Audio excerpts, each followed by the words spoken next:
ఈరోజు ఈ మాటలు నీకోసమే కావచ్చు, లేదా ఈ రాత్రి నిశ్శబ్దంగా బాధపడుతున్న ఎవరి కోసమైనా కావచ్చు.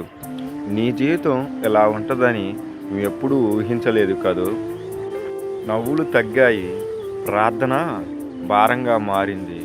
మనుషుల మధ్య ఉన్న లోపల మాత్రం అలసటగానే ఉన్నావు. కానీ ఒక్క మాట విను, దేవుడు నీ పరిస్థితిని చూశాడు, నిన్ను వదిలిపెట్టలేదు. నువ్వు ఎవరికి చెప్పలేని బాధలు ఆయన హృదయానికి తెలుసు. ఈరోజు నీకు బలం లేకపోవచ్చు, దేవుని కృపలో బలమేం తగ్గలేదు. నువ్వు మాట్లాడలేకపోయినా దేవుడు నీ అవసరాలను అర్థం చేసుకుంటున్నాడు. ఇది ముగింపు కాదు, ఇది నీ ఒంటరితనము కాదు, ఇది నీ శిక్ష కాదు. దేవుడు నిన్ను మెల్లగా స్వస్థపరుస్తున్న సమయము ఇది. ఈ రాత్రి ఒకటే గుర్తుపెట్టుకో, నువ్వు బలహీనుడు కాదు, నువ్వు ఒంటరివి కాదు. ఈ రాత్రి కూడా దేవుడు నీ పక్కనే ఉన్నాడు.